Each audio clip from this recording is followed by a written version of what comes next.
नमस्कार दोस्तों, कैसे हैं आप सब। स्वागत करते हैं अपने चैनल पे। क्लास 11 बायोलॉजी का चैप्टर 2 जीव जगत का वर्गीकरण।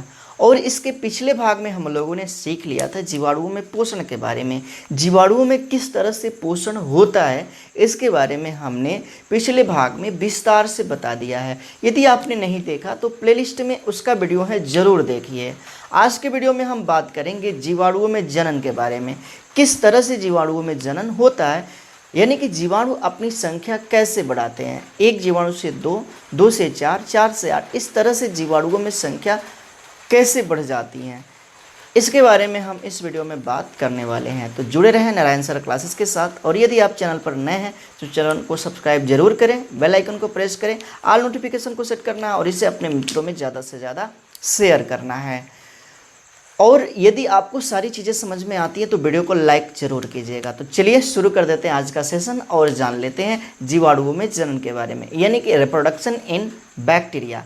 बैक्टीरिया में कैसे होता है, बैक्टीरिया अपनी संख्या में कैसे वृद्धि करते हैं। एक से दो, दो से चार, चार से आठ, किस तरह से वृद्धि करते हैं। और अपनी संख्या को बढ़ाना ही क्या कहलाता है, जनन कहलाता है। और जनन के बारे में आपको क्लास 12 में एक चैप्टर मिलेगा जीवों में जनन, विस्तार से वहाँ पे बताया जाएगा। यहाँ पर भी उतनी चीज़ें हम बता देंगे जितने कि आपको समझना है। तो जीवाणुओं में जनन कैसे होता है, तो मुख्य रूप से जीवाणुओं में जनन वर्धी या कायिक या अलैंगिक होता है। वर्धी या कायिक मतलब वेजिटेटिव रिप्रोडक्शन होता है, या अलैंगिक यानी कि एसेक्सुअल रिप्रोडक्शन होता है।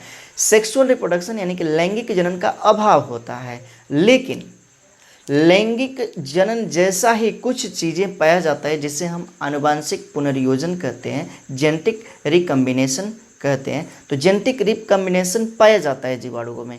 तो ये भी चीज़ें हम यहाँ पे बताने वाले हैं। तो जीवाणुओं में जनन मुख्यतः वर्धी या कायिक या अलैंगिक होता है। सेक्सुअल रिप्रोडक्शन का यानी कि लैंगिक जनन का अभाव होता है।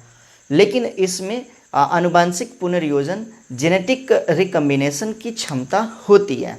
ये सारी चीज़ें हम इस वीडियो में बताएंगे। तो सबसे पहली बात हम जान लेते हैं कि जनन होता है क्या।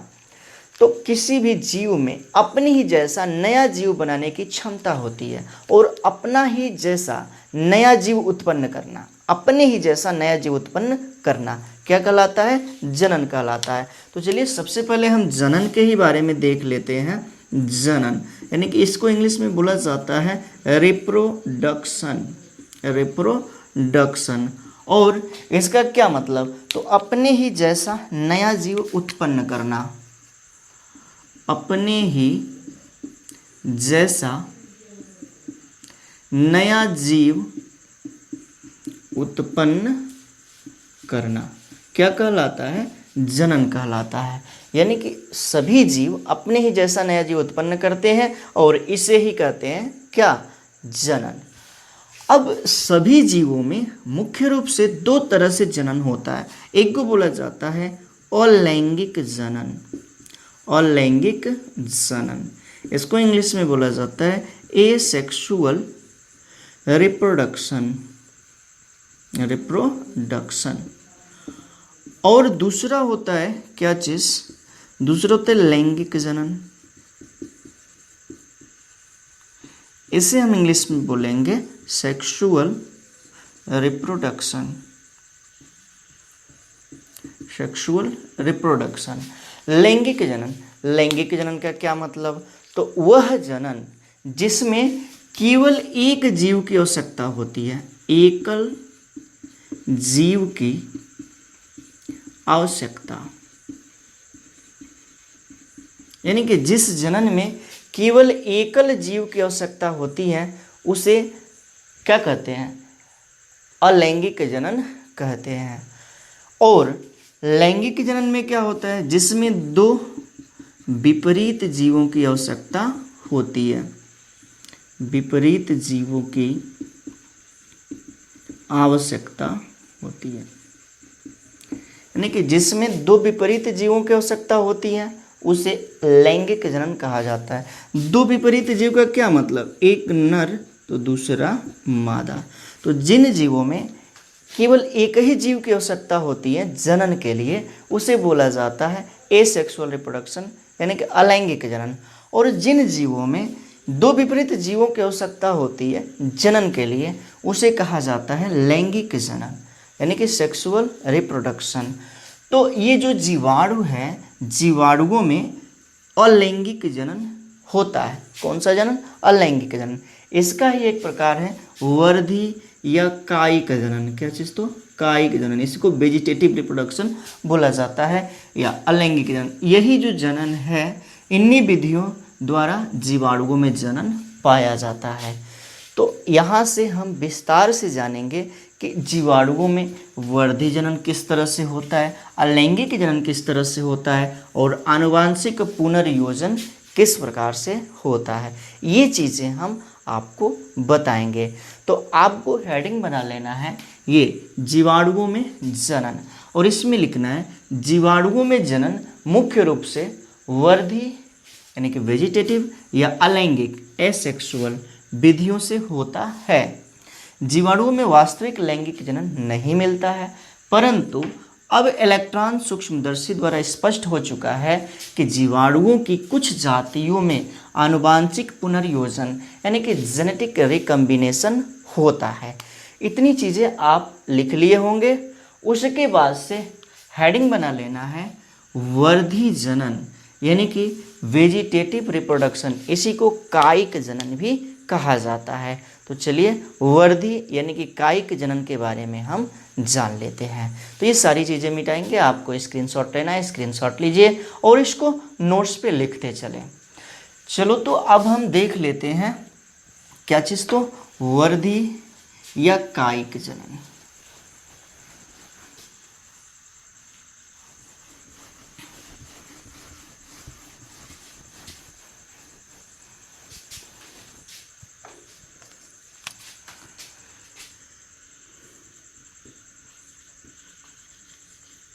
वर्धी या कायिक जनन, इसी को इंग्लिश में बोला जाता है वेजिटेटिव रिप्रोडक्शन। सारी चीज़ें आपको समझते चलना है, नोट्स पे लिखते चलना है और समझ में आ रहा होगा तो कमेंट के माध्यम से ज़रूर बताना है। तो ये जो कायिक या वर्धी जनन है जीवाणुओं में मुख्य रूप से विखंडन या मुकुलन द्वारा होता है। ये किसके द्वारा? तो विखंडन। विखंडन में कौन सा? तो बाइनरी फिजन, बाइनरी फिजन या मुकुलन द्वारा, इसको इंग्लिश में बोला जाता है बडिंग, वाई बडिंग। तो ये जो कायिक या वर्धी जनन है जीवाणुओं में मुख्य रूप से विखंडन या मुकुलन द्वारा होता है। किसके द्वारा? तो विखंडन या मुकुलन द्वारा। तो सबसे पहले हम जान लेते हैं विखंडन द्वारा वर्धी जनन किसमें? तो जीवाणुओं में। तो विखंडन द्वारा वर्धी जनन होता है कौन सा इसमें विधि होती है? तो बाइनरी फिजन यानी कि इसी को द्वि विभाजन भी बोला जाता है। विखंडन द्वारा, किसके द्वारा? तो विखंडन द्वारा। और इंग्लिश में एक हो जाएगा बाइनरी फिजन, बाइनरी फिजन। तो इसके द्वारा जो है जीवाणुओं में किस तरह से जनन होता है, ये वर्धी जनन के प्रकार हैं, इसमें आपको समझते चलना है। तो देखिए ये जो विखंडन द्वारा जो वर्धी जनन है जीवाणुओं में, इसमें होता है क्या? तो ये अनुकूल परिस्थिति में होता है। किसमें? तो अनुकूल परिस्थिति में। अनुकूल परिस्थिति का क्या मतलब होता है?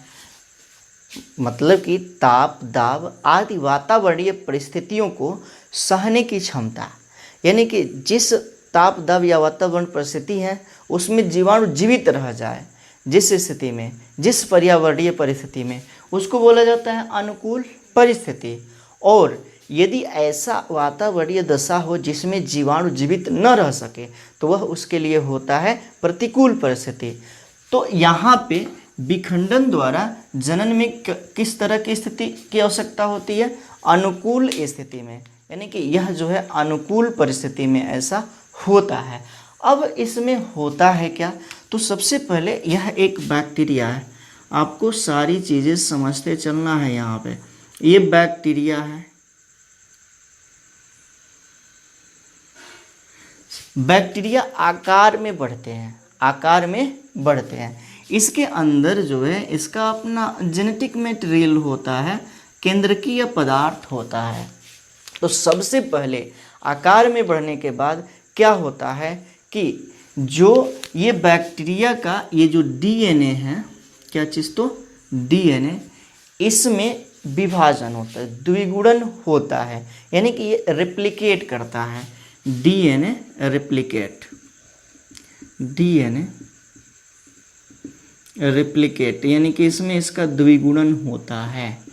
और डीएनए के द्विगुणन होने के बाद, यानी कि डीएनए रेप्लिकेट करने के बाद क्या होता है? तो ये डीएनए दो भागों में बट जाता है, यानी कि डीएनए विभाजित होने लगता है। ये जो केंद्रकीय पदार्थ है वह क्या होने लगता है? विभाजित होने लगता है।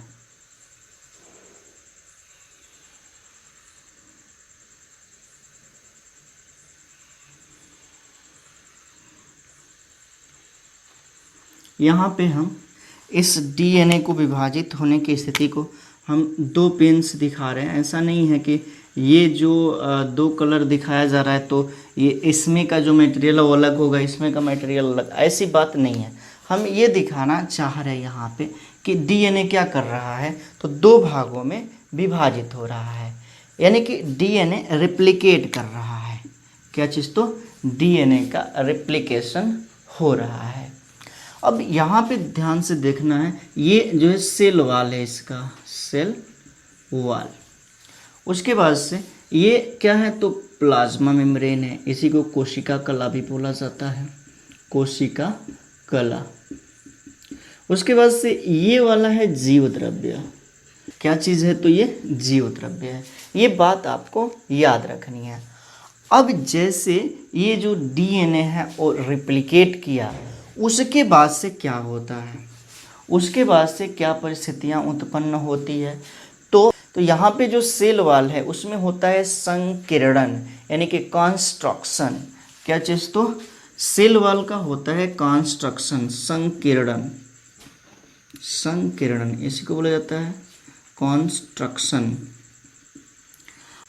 और इसमें क्या होता है कि ये जो सेल वाल है वो बीच से दबता है, बीच से दबता है। ये चीज़ हम यहाँ पे दिखा रहे हैं।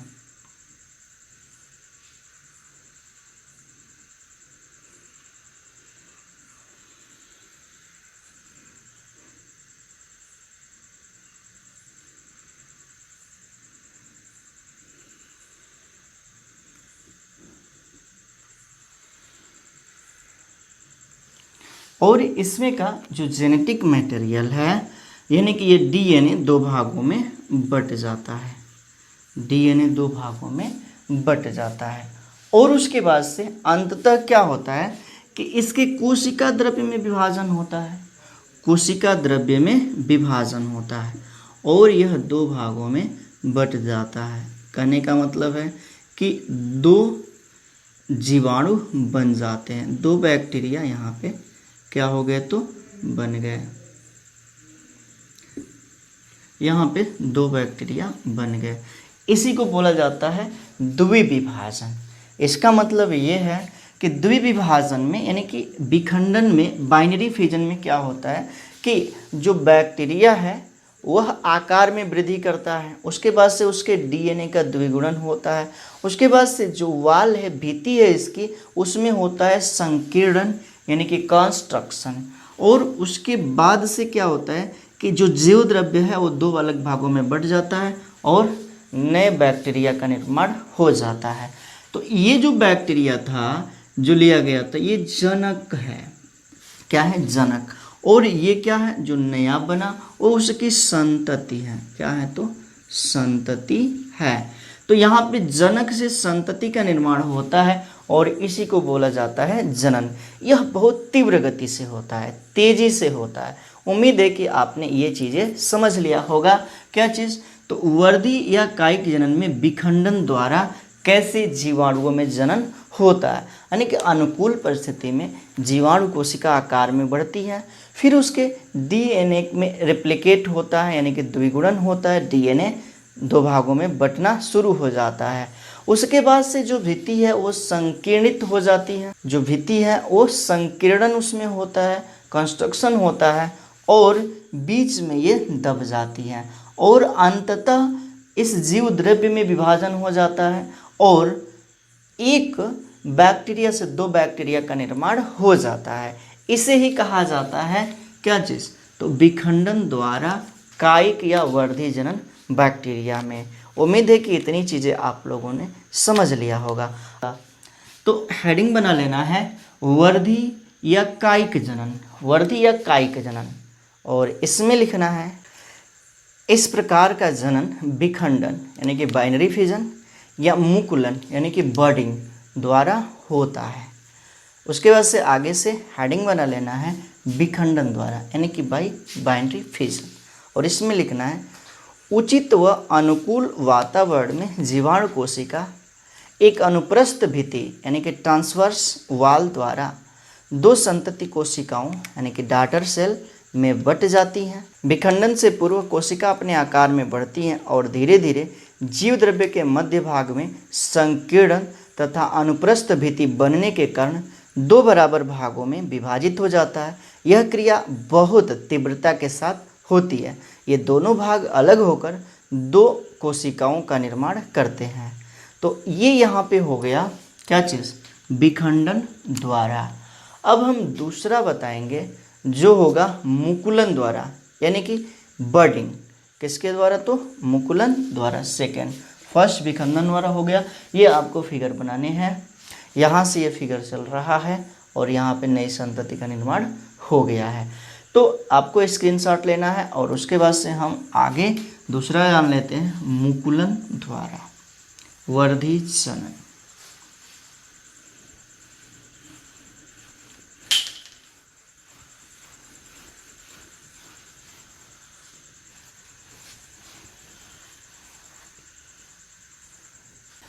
तो जीवाणुओं में जो कायिक या वर्धी जनन है वो दो तरह से होता है। एक है विखंडन द्वारा बाइनरी फिजन, जिसके बारे में हमने बात कर लिया, और दूसरा है मुकुलन यानी कि बर्डिंग। तो बर्डिंग यानी कि मुकुलन के द्वारा जीवाणुओं में किस तरह से जनन होता है इसके बारे में बात समझा जाए। किसके द्वारा? सेकेंड हो जाएगा मुकुलन द्वारा जीवाणुओं में कायिक जनन यानी कि बाई बर्डिंग यानी कि मुकुलन द्वारा जीवाणुओं में किस तरह से जनन होता है। यह भी कायिक जनन का ही एक भाग है। तो इसमें क्या होता है कि जीवाणु कोशिका से एक उभार जैसी संरचना निकलती है जिसे मुकुल कहते हैं, जो आगे विकसित हो करके नया जीवाणु बना देता है। इस तरह के जनन को बोला जाता है मुकुलन। इसको हम फिगर के माध्यम से समझते हैं। ये जो है आपका जीवाणु कोशिका है, जीवाणु कोशिका है। बातों को यहाँ पे समझते चलना है। इसके बाहर कोशिका भित्ति का आवरण होता है, वो हम नहीं दिखा रहे हैं, केवल कोशिका कला और उसके अंदर जो जीव द्रव्य है उसे ही हम यहाँ पे दिखा रहे हैं। पहले हमने जीवाणु की संरचना के बारे में विस्तार से बता दिया है पिछले वीडियो में, आप उसे जरूर एक बार देखिए। अब जो जीव द्रव्य है जिसमें कि केंद्रकीय पदार्थ पाया जाता है, केंद्रकीय पदार्थ, केंद्रक तो नहीं होता जीवाणुओं में, लेकिन केंद्रकीय पदार्थ पाया जाता है। अब होता क्या है कि जो जीवाणु कोशिका है उसके किसी भी भाग से उभार उत्पन्न होता है। इस चीज़ को हम यहाँ पे दिखा रहे हैं। हम इस तरह से इसमें उभार उत्पन्न होता है। यह है केंद्रकीय पदार्थ और इस उभार को बोला जाता है मुकुल। इसे कहते हैं क्या चीज़? तो मुकुल। इंग्लिश में बोला जाता है बड। इंग्लिश में इसे बोला जाता है क्या चीज़? तो बड। और आगे चल करके यह जो मुकुल है विकसित होता है और इसमें केंद्रकीय पदार्थ यानी कि डीएनए और जीव द्रव्य के पदार्थ आ जाते हैं। इस चीज़ को हम नेक्स्ट लाइन से दिखाएंगे।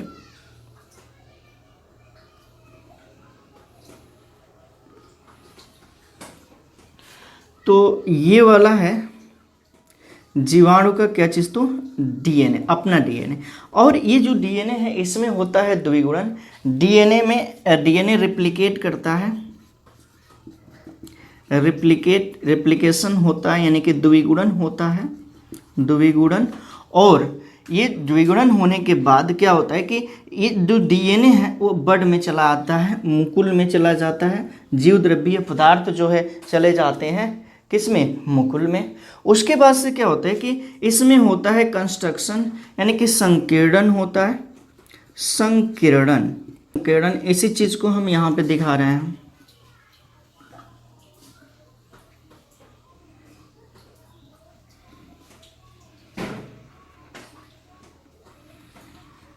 संकीर्णन होता है और जो डीएनए है पूरी तरह से चला आता है किसमें, मुकुल में। और जो मातृ कोशिका है डीएनए, मातृ कोशिका है जीवाणु का, उसका डीएनए उसी तरह से मातृ कोशिका में बच जाता है। डीएनए का द्विगुणन हुआ, वह डीएनए चला जाता है किसमें, मुकुल में चला जाता है। अब इस जो मुकुल है, बड है, इसको हम कहेंगे क्या, यंग बड, यंग बड। उसके बाद से ये जो मुकुल है वह मातृ कोशिका से अलग हो जाता है। ये है मातृ कोशिका, ये अलग हो गया, अलग जीवाणु। और ये मुकुल है जो कि एक कंस्ट्रक्शन के द्वारा यानी कि संकीर्णन के द्वारा अलग हो जाता है और अलग जीवाणु बना लेता है। तो इस तरह से एक जीवाणु से दो जीवाणु की रचना हो जाती है और इसे ही बोलते हैं क्या चीज़, मुकुलन। मुकुलन है क्या, तो इसके बारे में ध्यान से समझना है। सभी चीज़ों को बहुत ही इंपॉर्टेंट है क्योंकि जीवाणुओं में मुकुलन के बारे में पूछा जाता है। तो ध्यानपूर्वक देखिए यहाँ पे क्या होता है मुकुलन में कि जो जीवाणु कोशिका है उसमें से एक उभार जैसी आउटग्रोथ, उभार जैसी रचना निकलती है जिसे बड या मुकुल कहते हैं। उसके बाद से क्या होता है कि जो डीएनए है इसमें का केंद्रकीय पदार्थ वो रिप्लिकेट करता है और रिप्लिकेट करेगा तो संख्या में वृद्धि होगी और उसके बाद से जो ये डीएनए है और केंद्रकीय पदार्थ और जीव द्रव्य वो कहाँ पे चले जाते हैं, मुकुल में जाना शुरू हो जाते हैं, बड में जाना शुरू हो जाते हैं, जिस कारण से उसमें संकीर्णन उत्पन्न होता है और संकीर्णन के द्वारा पूरी तरह से डीएनए चला जाता है किसमें, बड में, मुकुल में, और जीव द्रव्यीय पदार्थ चले जाते हैं और संकीर्णन के द्वारा ये जो मुकुल है, बड है, वो अलग हो जाता है मातृ कोशिका से और यहाँ पे एक बैक्टीरिया से दो बैक्टीरिया का निर्माण हो जाता है और इसे ही बोला जाता है मुकुलन। इसे ही कहते हैं क्या चीज़, तो मुकुलन। ये चीज़ें आपने समझ लिया होगा। तो आपको हेडिंग बना लेना है मुकुलन द्वारा यानी कि बाई बडिंग सेकेंड, और इसमें लिखना है इस विधि में जीवाणु कोशिका से एक उभार के समान रचना निकलती है जिसे मुकुल कहते हैं। फिर इसमें कोशिका द्रव्य तक केंद्रकीय पदार्थ आ जाते हैं। पूर्ण विकसित होने पर मुकुल जनन कोशिका में संकीर्णन द्वारा पृथक होकर नई कोशिका के रूप में कार्य करता है, जैसे हाइफोमाइक्रोबियम। इसका एग्जाम्पल भी है, कौन से जीवाणु में मुकुलन द्वारा जनन होता है तो उसका नाम है हाइफोमाइक्रोबियम। उदाहरण है हाइफोमाइक्रोबियम।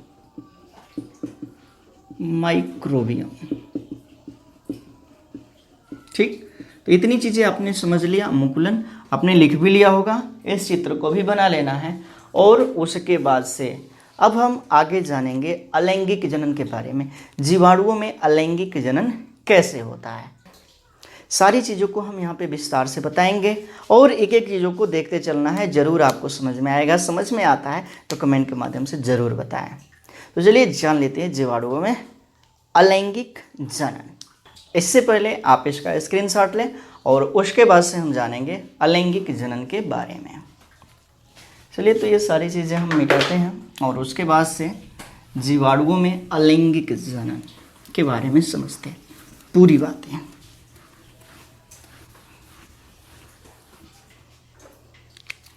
अलैंगिक जनन।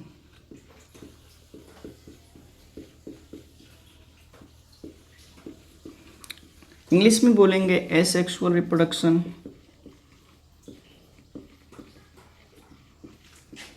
इन बैक्टीरिया।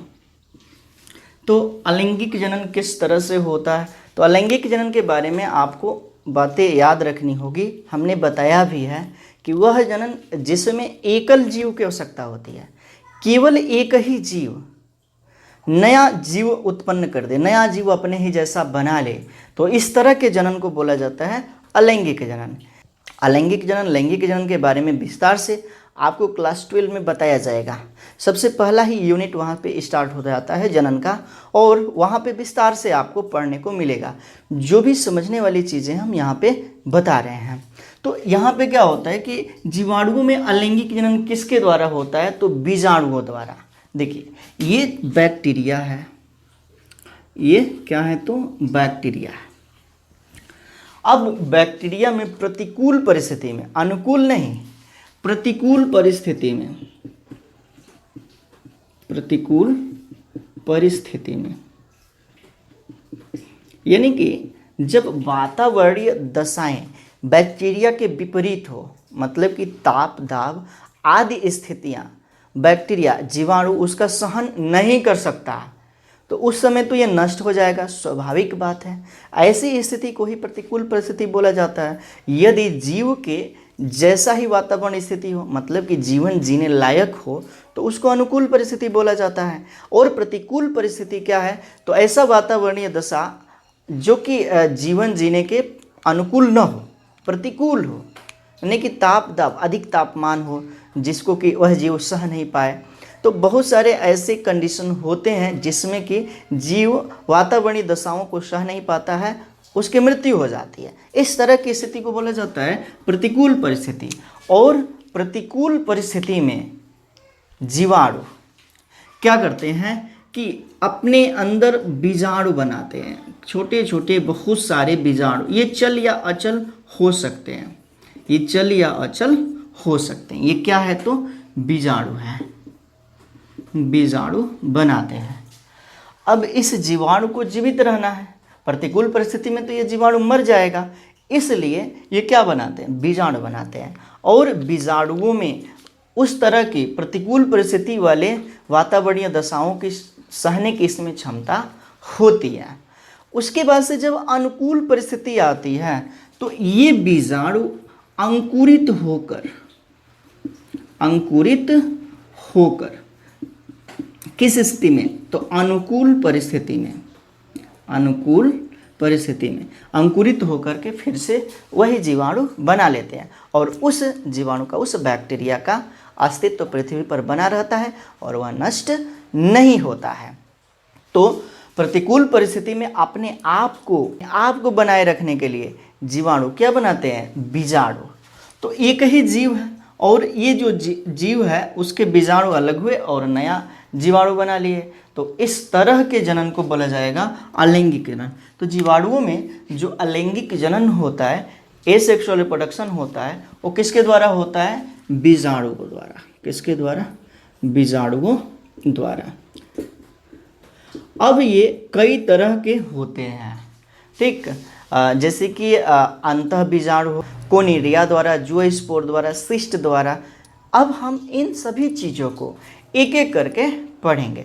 तो सबसे पहले जानेंगे अंतः बीजाणु द्वारा, बाय एंडोस्पोर। क्या चीज़? तो अंतः फर्स्ट हो जाएगा इसमें,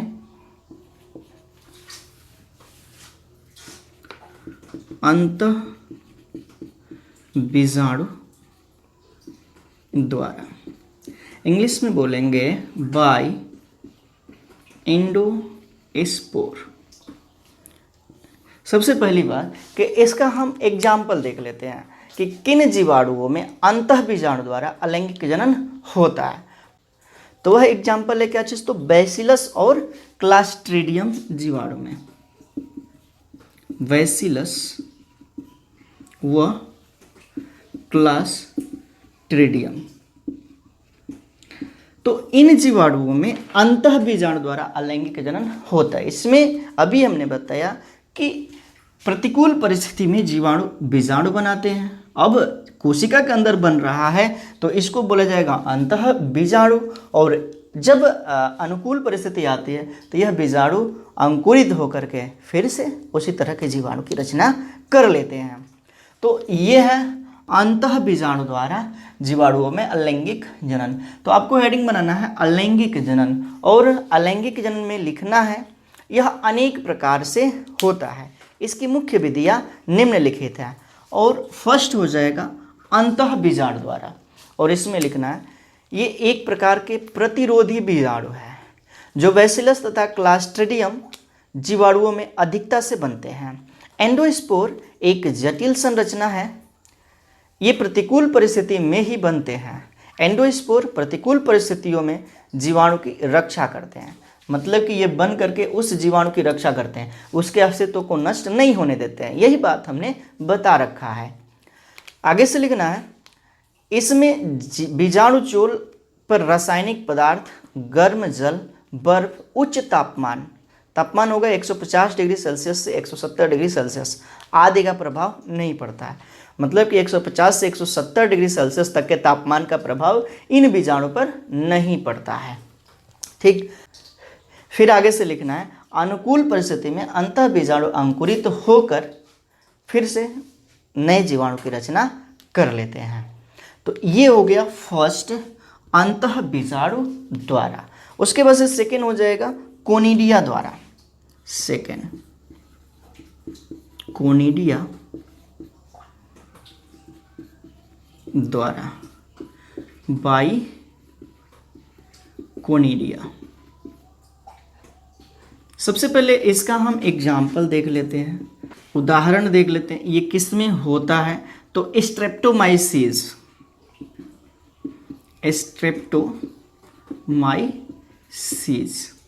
तो ये बैक्टीरिया है जिसमें कि कोनिडिया द्वारा अलैंगिक जनन होता है। तो ये जो स्ट्रेप्टोमाइसीस जीवाणु है इसकी संरचना तंतुमय होती है। क्या चीज़? तो तंतुमय, और इस पर बहुत सारे इस तरह से छोटे छोटे रचनाएं बनती है जिसको कहा जाता है कोनिडिया। कोनिडिया इस तरह से तंतुमय संरचना होती है और जिसमें बहुत सारे कोनिडिया का निर्माण होता है, और यह कोनिडिया अलग होकर के अनुकूल परिस्थिति में अंकुरित होकर के बहुत सारे स्ट्रेप्टोमाइसीस जैसे जीवाणुओं की रचना करते हैं। तो इसे ही बोला जाता है कोनिडिया द्वारा अलैंगिक जनन। किसमें? जीवाणुओं में। तो आपको हेडिंग बना लेना है कोनिडिया द्वारा, और इसमें लिखना है स्ट्रेप्टोमाइसीस जीवाणु की संरचना तंतु में यानी कि फिलामेंटस होती है। तंतुओं में अनुप्रस्थ भित्तियां बनने से श्रृंखला में कोनिडिया बनते हैं। कोनिडिया मुक्त होकर अनुकूल वातावरण में अंकुरित होते हैं। उसके बाद से आपको थर्ड जानना है क्या चीज़? तो जियोस्पोर द्वारा यानी कि बाई जियोस्पोर। थर्ड हो जाएगा जियोस्पोर द्वारा, बाई स्पोर। जियोस्पोर द्वारा जीवाणुओं में अलैंगिक जनन कैसे होता है? तो इसका एग्जाम्पल हो जाएगा राइजोबियम। तो राइजोबियम जीवाणु में जियोस्पोर द्वारा अलैंगिक जनन होता है। ये सभी किसकी रचना है? तो ये बीजाणु की रचना है। तो ये सभी अलैंगिक जनन के ही प्रकार हैं। तो आपको हेडिंग बना लेना है जियोस्पोर द्वारा। इसमें लिखना है कुछ जीवाणु जैसे राइजोबियम में जियोस्पोर का निर्माण होता है जिनसे नए जीवाणु बनते हैं। यह एक असामान्य विधि है, मतलब कि अलैंगिक जनन की कैसी विधि है? असामान्य विधि है। उसके बाद से चौथा नंबर जान लेते हैं, फोर्थ सिस्ट द्वारा यानी कि बाई सिस्ट। इसका एग्जाम्पल हो जाएगा एजोटोबैक्टर।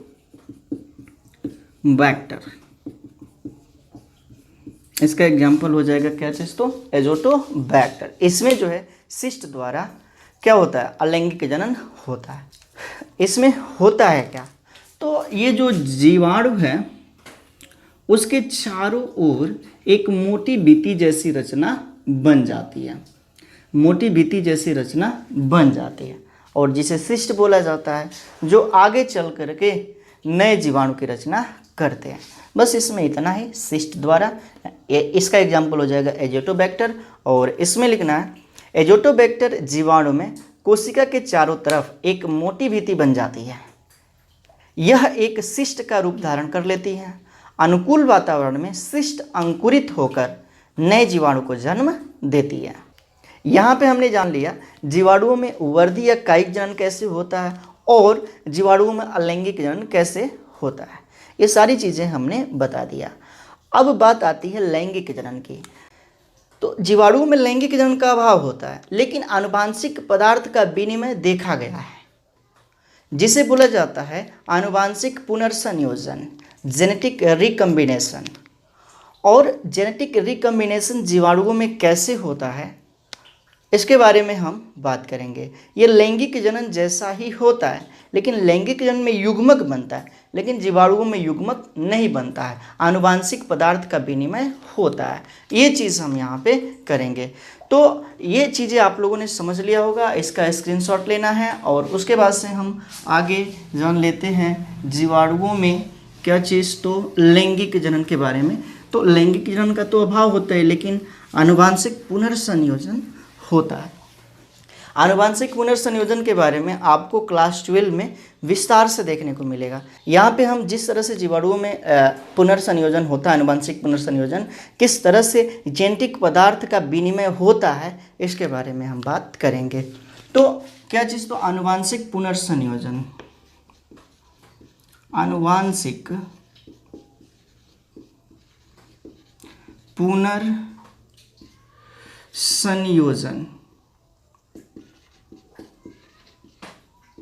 इंग्लिश में बोला जाएगा जेनेटिक रिकम्बिनेशन।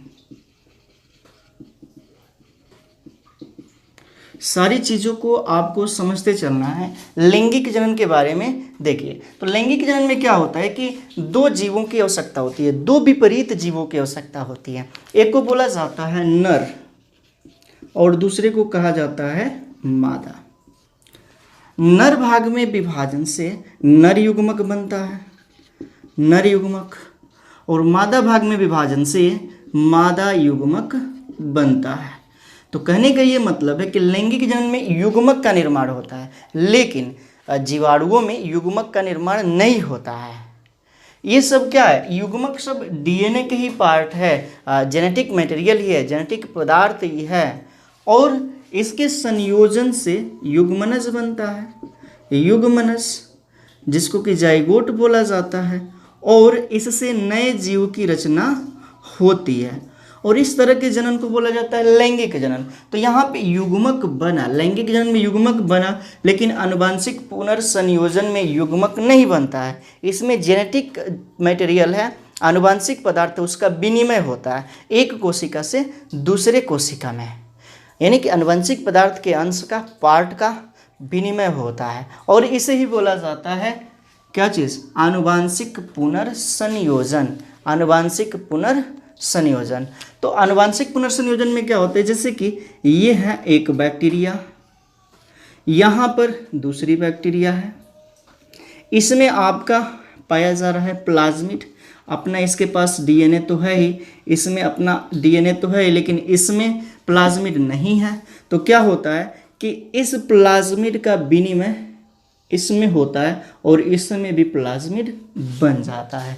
तो कहने का मतलब क्या, ये भी आनुवंशिक पदार्थ ही है, और दूसरे बैक्टीरिया में उसका क्या हुआ, विनिमय हुआ, यानी कि इसमें के आनुवंशिक पदार्थ का यहाँ पे और इसमें के आनुवंशिक पदार्थ का यहाँ पे विनिमय होता है। इसी को बोला जाता है आनुवंशिक पुनर्संयोजन। और जो आनुवंशिक पदार्थ है उसका विनिमय कहलाता है पैरासेक्सुअलिटी, उसे कहा जाता है पैरासेक्सुअलिटी। विनिमय को, इस क्रिया को बोला जाएगा पैरासेक्सुअलिटी। ये चीज़ें आपको याद रखनी है, यानी कि जो विनिमय होता है इसे बोला जाता है पैरासेक्सुअलिटी। और पूरी क्रिया को बोला जाता है आनुवांशिक पुनर्संयोजन। इसकी कई विधियां हैं, कई तरह से ये होता है, जिसमें पहला हो जाएगा रूपांतरण। क्या चीज़? तो रूपांतरण। तो सारी चीज़ों को हम एक एक करके समझते चलेंगे। यहाँ पे देखिए, रूपांतरण। फर्स्ट, रूपांतरण, रूपांतरण द्वारा बाय ट्रांसफॉर्मेशन।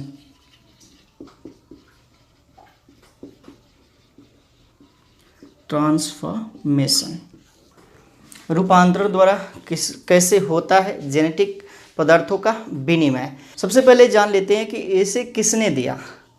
तो इसको देने वाले जो वैज्ञानिक है उसका नाम है फ्रेडरिक ग्रिफिथ। Frederick Griffith. किस सन में? तो सन 1928 में इन्होंने रूपांतरण द्वारा क्या किया? जेनेटिक पदार्थ का विनिमय किया एक कोशिका से दूसरे कोशिका में। किस प्रकार से किया? ये जो एक्सपेरिमेंट है, ये एक्सपेरिमेंट क्लास 12 में बताया जाता है, यहाँ पर भी बता देते हैं। उन्होंने प्रयोग किया था एक बैक्टीरिया पर। किस पर? तो बैक्टीरिया पर अपना प्रयोग किया। प्रयोग जीवाणु पर किया, अपना प्रयोग जीवाणु पर किया, और उस जीवाणु का क्या नाम है? तो स्ट्रेप्टोकोकस न्यूमोनी या डिप्लोकोकस न्यूमोनी। स्ट्रेप्टोकोकस न्यूमोनी या डिप्लोकोकस न्यूमोनी। स्ट्रेप्टोकोकस न्यूमोनी या डिप्लोकोकस न्यूमोनी, ये जो बैक्टीरिया है यह स्तनधारियों में न्यूमोनिया रोग उत्पन्न करता है। कौन सा? तो न्यूमोनिया रोग।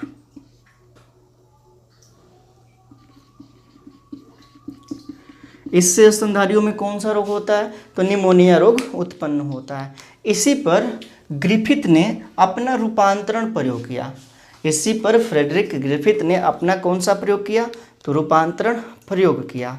इस प्रयोग में उन्होंने क्या किया? तो उन्होंने इस जीवाणु के 2 स्ट्रेन प्राप्त किए। एक को नाम दिया S strain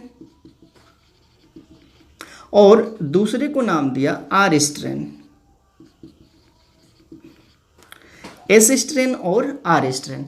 S strain pneumonia रोग कारक है, मतलब कि जो जीवाणु एस स्ट्रेन वाला है इससे निमोनिया रोग हो जाता है, और जो ये बैक्टीरिया आर स्ट्रेन वाला है इससे यह रोग नहीं होता है। उन्होंने क्या किया कि बारी बारी से दोनों स्ट्रेन के जीवाणुओं को चूहे में प्रवेश करवाया। किस में? तो चूहे में। क्या? तो सबसे पहले प्रयोग में उन्होंने S strain plus inject into mice, यानी कि एस स्ट्रेन को किस में किया? इंजेक्ट इनटू माइस, चूहे में। तो क्या देखा कि चूहा मर गया, यानी कि माइस डाई, चूहा जो है मर गया। उसके बाद से दूसरे प्रयोग में उन्होंने आर स्ट्रेन बैक्टीरिया को इंजेक्ट करवाया चूहे में। तो क्या देखा कि चूहा मरा नहीं, जीवित रहा, माइस लाइफ। तो इससे उन्होंने कहा कि आर स्ट्रेन वाला क्या है? निमोनिया रोग उत्पन्न नहीं कर सकता है, लेकिन एस स्ट्रेन वाला निमोनिया रोग उत्पन्न कर सकता है। उसके बाद से उन्होंने क्या किया? एस स्ट्रेन को गर्म किया, यानी कि गर्म करके एस स्ट्रेन के बैक्टीरिया को मार दिया। बैक्टीरिया को मारने के बाद उसमें के जो मटेरियल होंगे, जेनेटिक मटेरियल, वो तो उसी तरह रहेगा, वो तो नष्ट होने वाला है नहीं। तो गर्म करके उन्होंने क्या किया? एस स्ट्रेन के बैक्टीरिया को मार दिया। अब उसके बाद से उन्होंने एक्सपेरिमेंट किया, heat killed S strain bacteria को, फिर उन्होंने इंजेक्ट करवाया किसमें? तो माइस में। क्या देखा कि माइस लाइफ, तो माइस जो है जीवित रहा, चूहा जीवित रहा। अब गर्म करने से बैक्टीरिया मर गया और उसके बाद से वह निमोनिया रोग चूहे में उत्पन्न नहीं किया। उसके बाद से उन्होंने क्या किया कि आर स्ट्रेन को और हीट किल्ड एस स्ट्रेन को एक ही में मिला दिया और मिला करके क्या किया, इंजेक्ट इनटू माइस, चूहे में उसे इंजेक्ट करवाया तो क्या देखा, माइस डाइट, चूहा मर गया। तो यहाँ पे उन्होंने कहा कि इस स्ट्रेन में से आर स्ट्रेन में किसी पदार्थ का स्थानांतरण हुआ, विनिमय हुआ, और यह जो आर स्ट्रेन है एस स्ट्रेन जैसा व्यवहार करने लगा और उसके बाद से उसे चूहे में इंजेक्ट कर पाया गया तो वह चूहा मर गया। और इसी प्रयोग को बोला जाता है रूपांतरण प्रयोग, और ये क्या है, आनुवांशिक पुनर्संयोजन है। तो ये चीज़ें आपने समझ लिया होगा। इस चीज़ को हम बोलेंगे और आपको लिखना होगा और उसके बाद से इसका फिगर भी हम बनवा देंगे।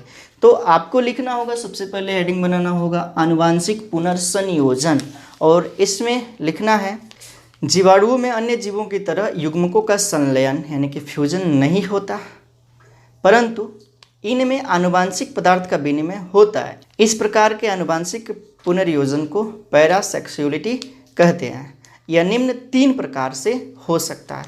कितने प्रकार से, तो 3 प्रकार से। पहला प्रकार, हेडिंग बना लेना है रूपांतरण द्वारा, और इसमें लिखना है ग्रिफिथ ने 1928 में सर्वप्रथम रूपांतरण की क्रिया का पता लगाया। डीएनए का वह भाग जिसमें रूपांतरण की योग्यता होती है उसे रूपांतरण कारक कहते हैं।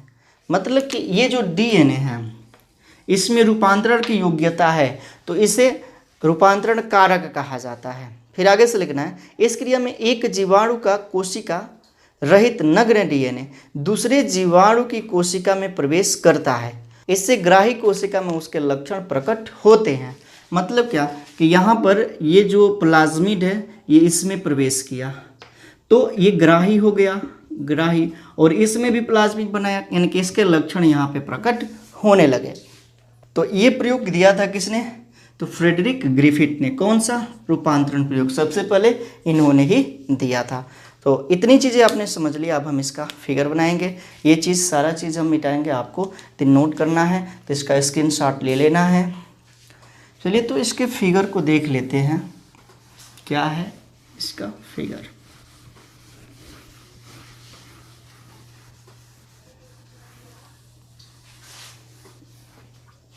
तो यहाँ पे हमने इसका फिगर बना लिया है। ये जो है fragments DNA free from another bacteria, ये डीएनए के कण है जो दूसरे बैक्टीरिया से अलग किया गया है। ये बैक्टीरियल सेल है, बैक्टीरियल सेल है जिसमें का अपना डीएनए है। उसके बाद से इस डीएनए को क्या किया गया है, इसमें प्रवेश करवाया गया है। अब ये जो डीएनए है दूसरे बैक्टीरिया में गया और वहाँ पे बैक्टीरिया उसे अपना ही डीएनए मान लेती है और उस डीएनए का द्विगुणन होने लगता है और उस बैक्टीरिया में भी वैसा ही लक्षण आ जाता है। यानी कि bacterial cell incorporates free DNA into genetic material. मतलब कि ये जो फ्री डीएनए है उसको क्या कर रहा है, इनकॉर्पोरेट कर रहा है और उसकी संख्या को बढ़ा रहा है और इसमें यहाँ पे उसके लक्षण आ गए हैं। तो ये हो गया आपका क्या चीज़, रूपांतरण प्रयोग, और इसका अपना फिगर भी हो गया। अब हम दूसरा जान लेते हैं जिसका नाम है ट्रांसडक्शन। क्या चीज़, तो ट्रांसडक्शन। तो ये सारा चीज़ हम यहाँ पे मिटाएंगे, आपको स्क्रीनशॉट लेना है, स्क्रीनशॉट लें। और उसके बाद से दूसरा जान लेते हैं जिसका नाम है क्या चीज़, तो ट्रांसडक्शन।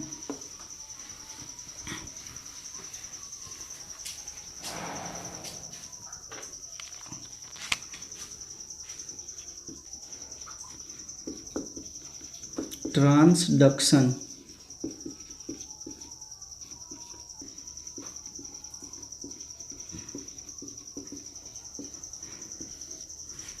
पूरी बात हम ट्रांसडक्शन के बारे में समझते हैं। ट्रांसडक्शन में होता क्या है, तो ट्रांसडक्शन में एक जीवाणु कोशिका के डीएनए के भाग को दूसरी जीवाणु कोशिका में जीवाणु भोजी द्वारा पहुंचाया जाता है। किसके द्वारा, तो जीवाणु भोजी द्वारा। जिसको कि बैक्टीरियोफेज कहा जाता है। अब पूरी बात यहाँ पे जान लेते हैं। बैक्टीरियोफेज, बैक्टीरियोफेज इसको हिंदी में बोलते हैं जीवाणुभोजी। अब ये जो जीवाणुभोजी है ये क्या है, तो एक प्रकार का विषाणु है, विषाणु, वायरस है, ये जीवाणु नहीं है, विषाणु है। और यह क्या करता है, तो बैक्टीरिया पर आक्रमण करता है, यानी कि बैक्टीरिया को प्रभावित करता है, बैक्टीरिया को नष्ट करता है, यानी कि जो बैक्टीरिया पर आक्रमण करते हैं उसी को जीवाणुभोजी कहा जाता है। ये किसे प्रभावित करता है, तो प्रभावित करता है जीवाणु को। ये चीज़ें यहाँ पे समझते चलना है। देखिए हम यहाँ पे एक जीवाणुभोजी का फिगर बनाते हैं। सबसे पहले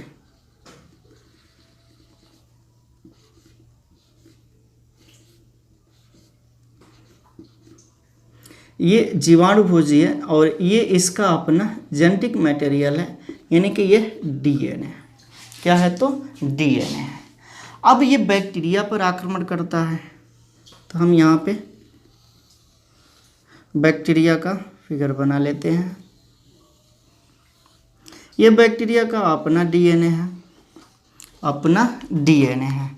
अब ये जो जीवाणुभोजी है क्या करता है, बैक्टीरिया पर आक्रमण करता है और अपने डीएनए को इस बैक्टीरिया में यानी कि जीवाणु में छोड़ देता है।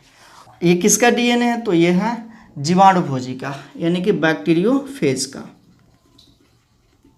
बैक्टीरियोफेज का।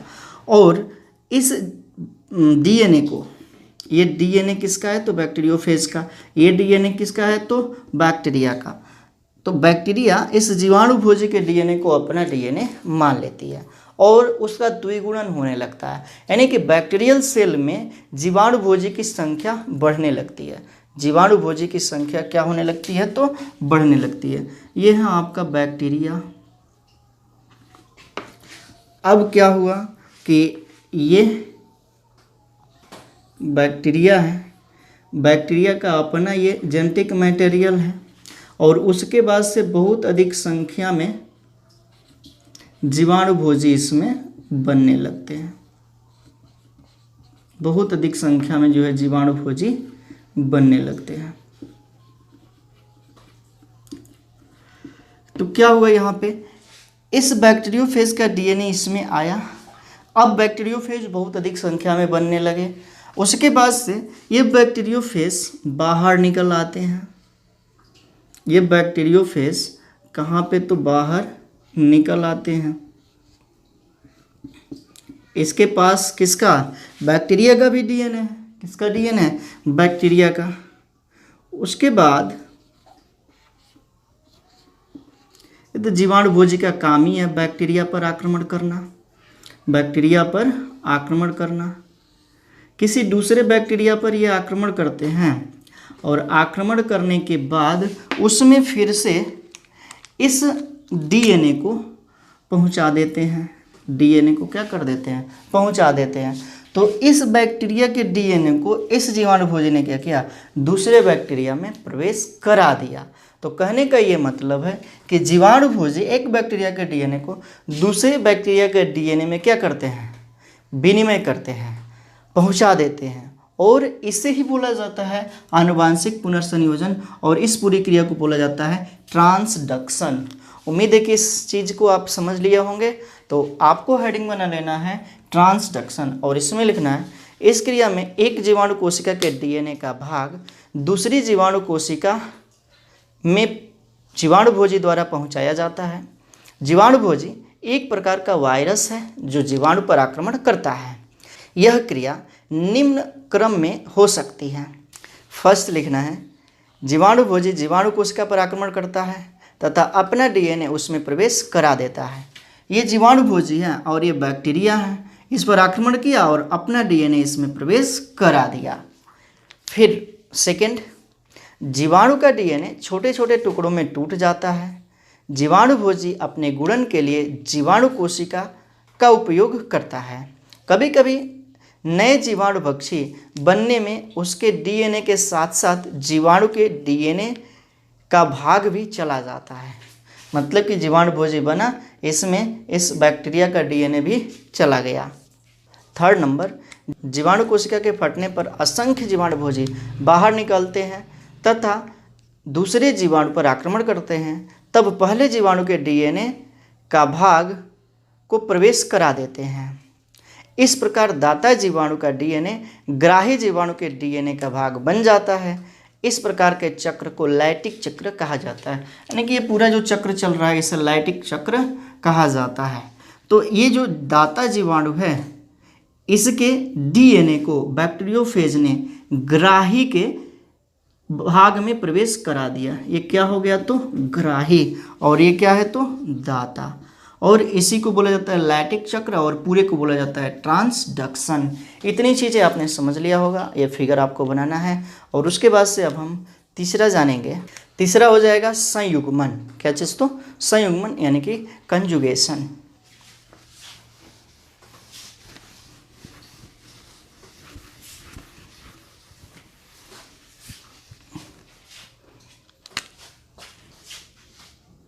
थर्ड, संयुग्मन, इसको बोला जाता है कंजुगेशन। समझ लेते हैं पूरी बात संयुग्मन में क्या होता है। तो देखिए यहाँ पे ये बैक्टीरिया है आपका। बैक्टीरिया की संरचना में बताया गया है कि उसमें इस तरह की संरचनाएं निकली होती हैं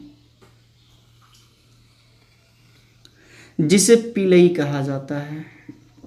पिलई।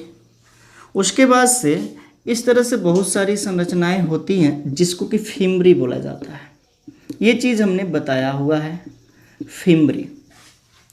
बहुत सारे बैक्टीरिया हैं जिसमें कि पिलई पाया जाता है। एक बैक्टीरिया में मैक्सिमम 3 या 4 पिलई होते हैं। उसके बाद से एक बैक्टीरिया हम यहाँ पे बना रहे हैं। ये भी इसी तरह का बैक्टीरिया है। ये भी इसी तरह का बैक्टीरिया है। इसमें भी पिलई है, इसमें भी क्या है फिम्बरी है। इसका अपना डीएनए होता है, अपना इसका डीएनए जेनेटिक मटेरियल होता है। बहुत सारे ऐसे बैक्टीरिया होते हैं कि अपना डीएनए के अतिरिक्त उसमें वृत्ताकार डीएनए भी पाया जाता है।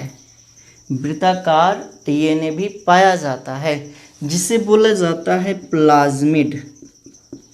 प्लाज्मिड डीएनए क्या कहते हैं? Plasmid DNA. और बहुत सारे ऐसे बैक्टीरिया हैं जिसमें कि वृत्ताकार डीएनए नहीं पाया जाता है, प्लाज्मिड नहीं पाया जाता है। जिसमें प्लाज्मिड पाया जाता है उसे एफ फैक्टर कहते हैं। एफ फैक्टर बैक्टीरिया बोला जाता है। और जिसमें प्लाज्मिड नहीं होता है उसे एफ फैक्टर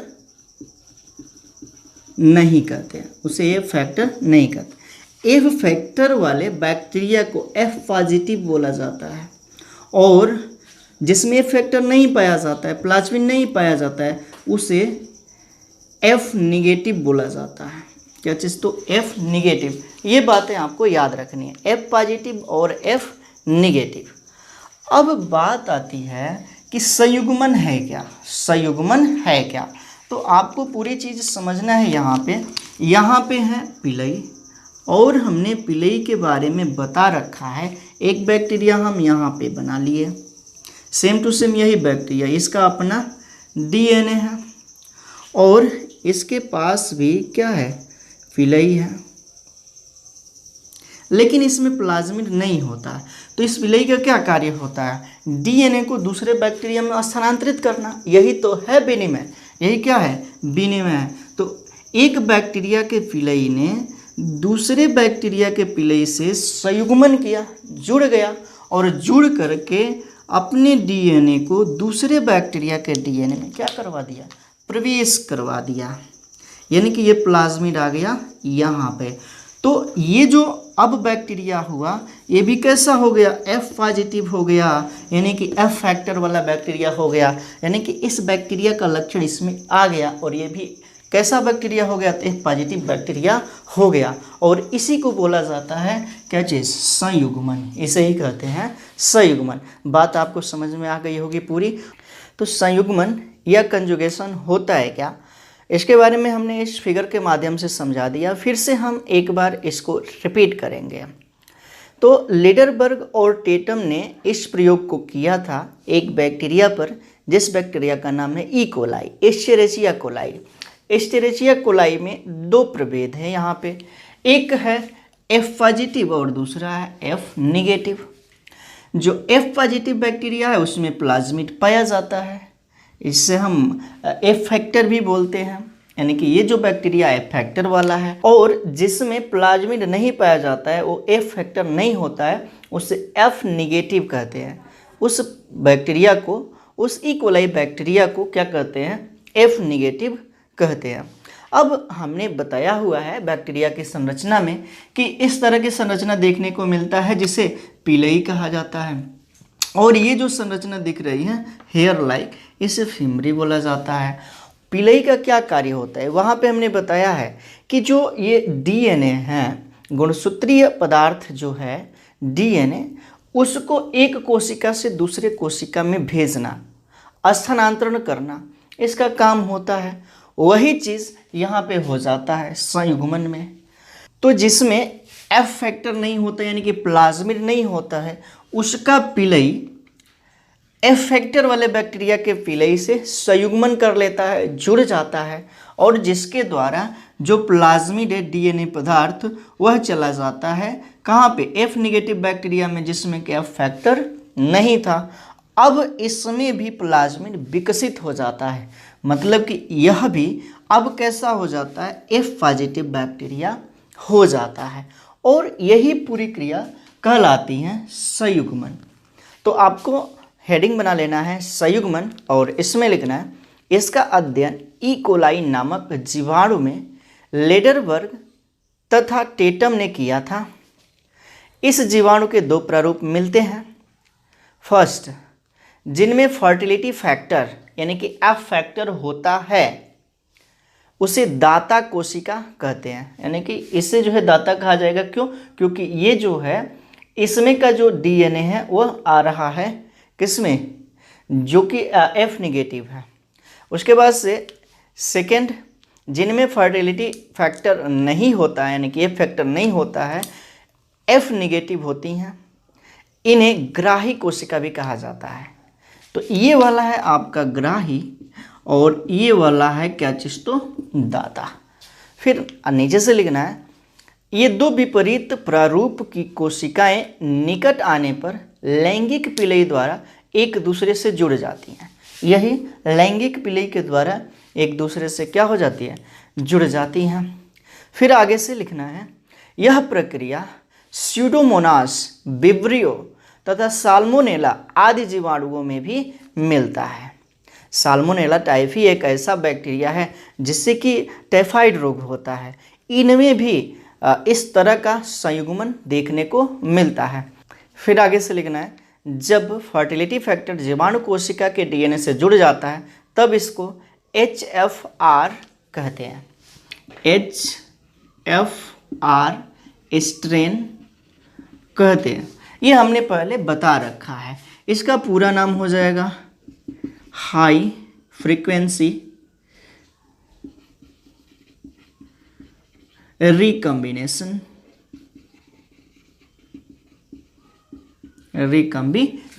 ये चीज़ हमने पहले भी बता रखा है। तो ये यहाँ पर हो गया कंप्लीट क्या चीज़, तो जीवाणुओं में जनन। अब आगे के वीडियो में हम जानेंगे जीवाणुओं का आर्थिक महत्व। इसका मतलब क्या है कि बहुत सारे ऐसे बैक्टीरिया होते हैं जो लाभदायक होते हैं, जिससे हमें लाभ मिलता है, जैसे कि लैक्टोबैसिलस बैक्टीरिया है जो कि दूध को दही में परिवर्तित कर देता है और दही में ज़्यादा प्रोटीन की मात्रा होती है। तो क्या कर रहा है, उससे हमें लाभ मिलता है आर्थिक और शारीरिक रूप से। बहुत सारे ऐसे बैक्टीरिया हैं जो कि हमें रोग फैलाते हैं, यानी कि हमें हानि पहुंचाते हैं, और बहुत सारे ऐसे रोग हैं जो कि बैक्टीरिया के द्वारा होता है। यानी कि लाभदायक बैक्टीरिया भी होते हैं, हानिकारक बैक्टीरिया भी होते हैं, और यही उसका क्या है, आर्थिक महत्व है। तो इसके बारे में हम अगले वीडियो में बात करेंगे। इस वीडियो में इतना ही रहने देते हैं। उम्मीद है कि ये सारी चीज़ें आपको समझ में आया होगा। यदि समझ में आता है तो वीडियो को लाइक ज़रूर करें और अपने मित्रों में शेयर ज़रूर करें। मिलते हैं अगले वीडियो में, तब तक के लिए thank you, thanks for watching. जुड़े रहें नारायण सर क्लासेस के साथ।